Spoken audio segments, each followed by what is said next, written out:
जय श्री कृष्णा, राधे राधे। आप सभी भक्तों का आपके अपने YouTube चैनल श्री कृष्ण दीवानी में हार्दिक स्वागत है। आज आप सुन रहे हैं वैशाख मास महात्म्य का 11वां अध्याय। सर्वप्रथम भगवान का स्मरण करते हुए आप सभी मेरे साथ बोलिए। शांताकारं भुजगशयनं पद्मनाभं सुरेशं विश्वधारं गगनसदृशं मेघवर्णं शुभांगं लक्ष्मीकान्तं कमलनयनं योगिभिर्दयानगमयं वन्दे विष्णुं भवभयहरं सर्वलोकैकनाथम्। ओम नमो भगवते वासुदेवाय। पिछले अध्याय की कथा में आप सब ने सुना था, व्याध ने शंख मुनि से पूछा कि हे ब्राह्मण, विष्णु कैसे हैं, उनका क्या लक्षण है, इस सत्ता में उनका क्या प्रमाण है, वैष्णव धर्म कैसे हैं, सर्वव्यापी भगवान किनके द्वारा जानने योग्य हैं और किससे भगवान श्रीहरि प्रसन्न होते हैं। तब शंख मुनि ने उन्हें बताया कि यह संपूर्ण जगत प्राण से उत्पन्न हुआ है। यह जगत प्राण स्वरूप है। प्राण रूपी सूत्र में यह जगत पिरोया हुआ है तथा प्राण से ही चेष्टा करता है।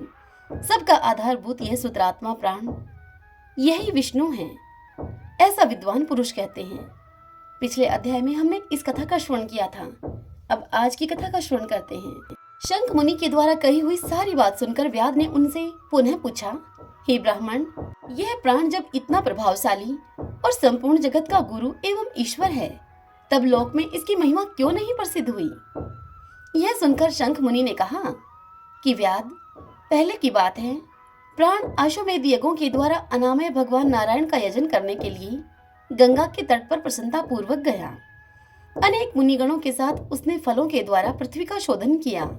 उस समय वहां पर समाधि में स्थित महात्मा कनव बांबी की मिट्टी में छिपे हुए बैठे थे।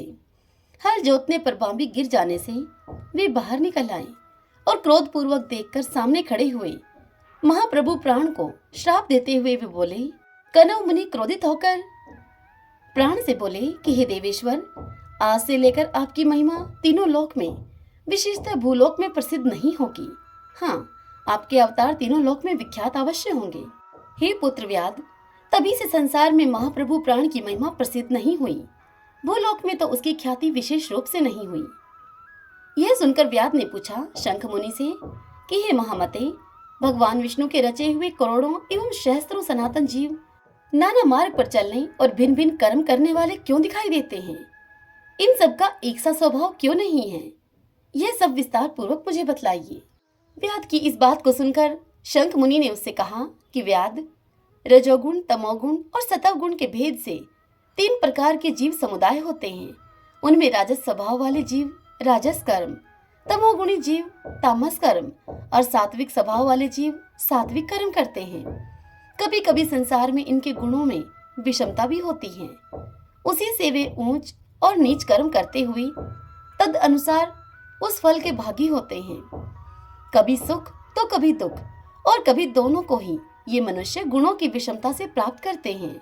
प्रकृति में स्थित होने पर जीव इन तीनों गुणों से बंधते हैं। गुण और कर्मों के अनुसार उनके कर्मों का भिन्न भिन्न फल होता है। ये जीव फिर गुणों के अनुसार ही प्रकृति को प्राप्त होते हैं।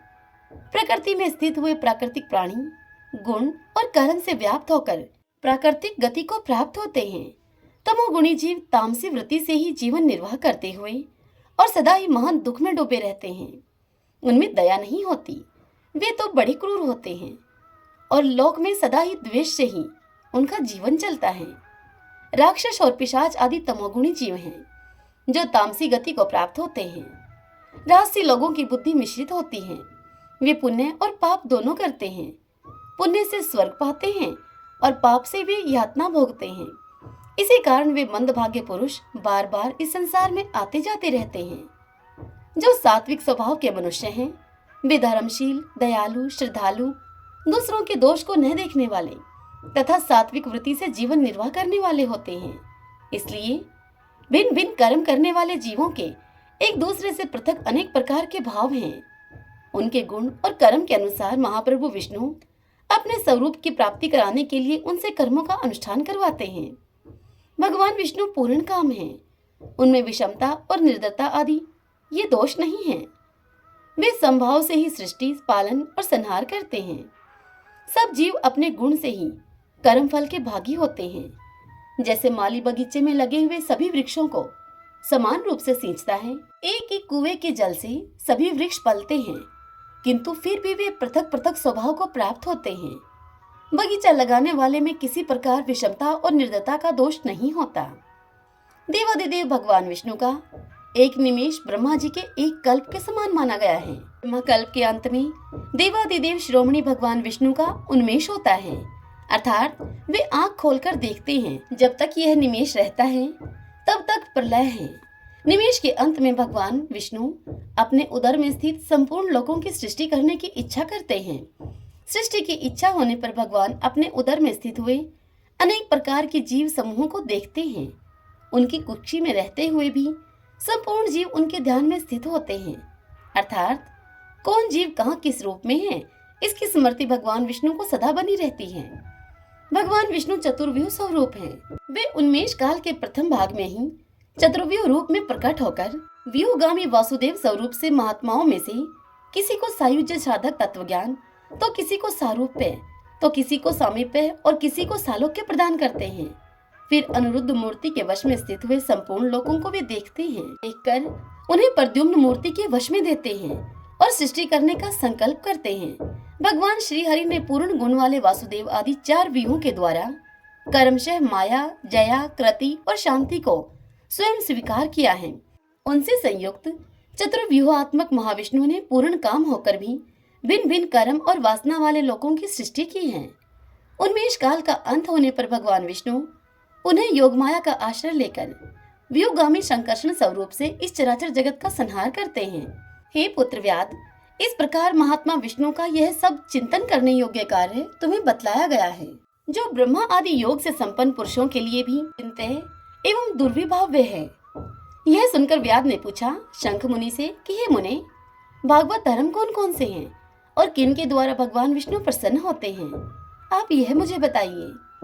तब शंख मुनि ने व्याध से कहा कि हे व्याध, जिससे अंतःकरण की शुद्धि होती है, जो साधु पुरुषों का उपकार करने वाला है तथा जिसकी किसी ने भी निंदा नहीं की है, उसे तुम सात्विक धर्म समझो। वेदों और स्मृतियों में बताए हुए धर्म का यदि निष्काम भाव से पालन किया जाए तो वह लोक से विरुद्ध न हो, तो उसे भी सात्विक धर्म जानना चाहिए।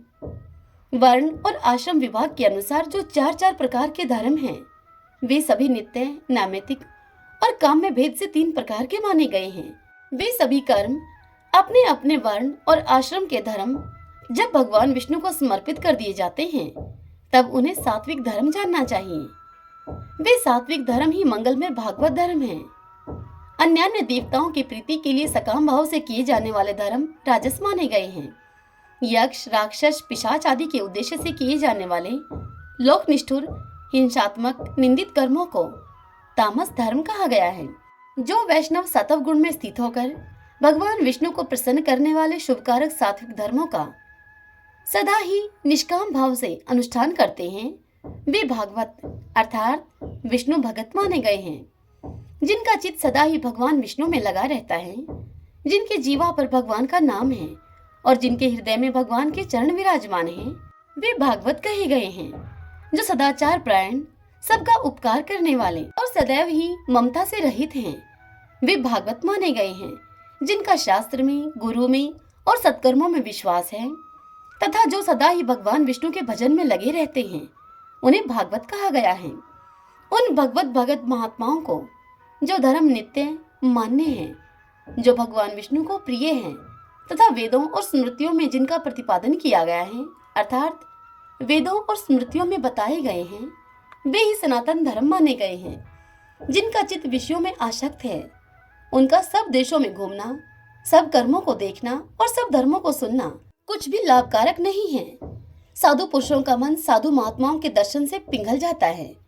निष्काम पुरुषों के द्वारा श्रद्धा पूर्वक जिसका सेवन किया जाता है तथा जो भगवान विष्णु को सदा ही प्रिय है, वह भागवत धर्म माना गया है।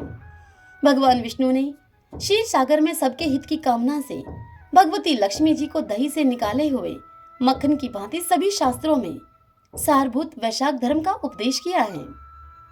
जो दम रहित होकर वैशाख मास के व्रत का अनुष्ठान करता है, वह सब पापों से रहित होकर सूर्यमंडल को भेदकर भगवान विष्णु के योगी दुर्लभ उस परम धाम में जाता है। इस प्रकार द्विश्रेष्ठ शंख के द्वारा भगवान विष्णु के प्रिय वैशाख मास के धर्म का वर्णन होते समय वह 5 शाखाओं वाला वटवृक्ष तुरंत ही भूमि पर गिर पड़ा। उसके खोखले में एक विकराल अजगर रहा करता था। वह अजगर भी पाप योनि में उस शरीर को त्याग कर तत्काल ही दिव्य स्वरूप को प्राप्त करके मस्तक झुकाए हुए शंख मुनि के सामने हाथ जोड़कर खड़ा हो गया। हरि ओम तत्सत। ओम नमो भगवते वासुदेवाय। ओम माधवाय नमः। आइए भक्तजनों, अब वैशाख स्नान की आज की कथा का श्रवण करते हैं। कथा सुनने से पहले आप सबको बता दूं कि हमारे दूसरे चैनल भक्ति आश्रय पर इन दिनों देवी भागवत पुराण की कथाएं सुनाई जा रही हैं। बहुत ही पुण्य देने वाली कथाएं हैं। वहां आपको संपूर्ण देवी भागवत पुराण सुनाया जाएगा। यह कथाएं काफी दिनों तक चलेंगी, जब तक कि देवी भागवत पुराण संपूर्ण न हो जाए। तो इसलिए यदि आप इन कथाओं को सुनना चाहते हैं तो इस वीडियो के डिस्क्रिप्शन बॉक्स में आपको उन कथाओं का लिंक और चैनल का लिंक दे दिया जाएगा। अवश्य ही सुने। आइए अब आज की कथा का श्रवण करते हैं। एक बुढ़िया माई थी। उसने शालिग्राम जी की सेवा ले रखी थी।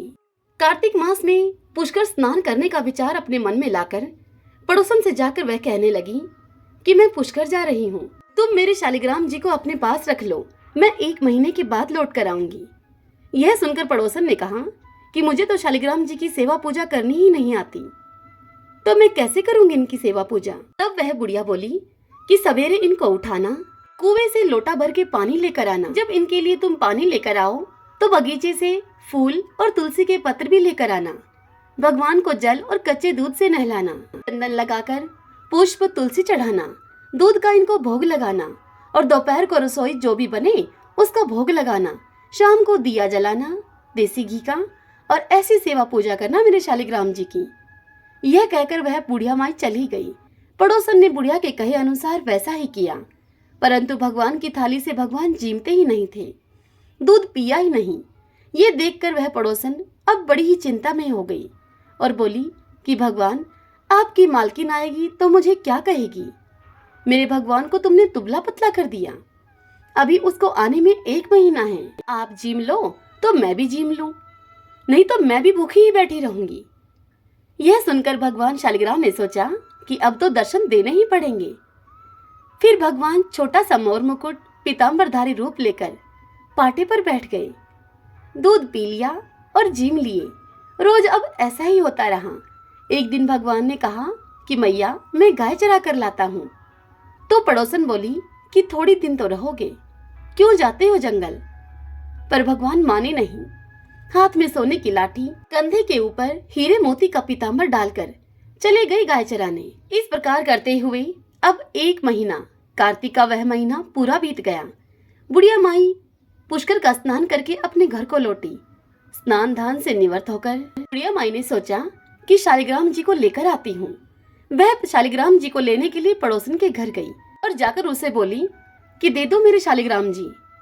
तब पड़ोसन ने उससे कहा कि शालिग्राम जी तो गाय चराने गए हैं, शाम को आएंगे, जब वो आएंगे तब तुम उनको ले जाना।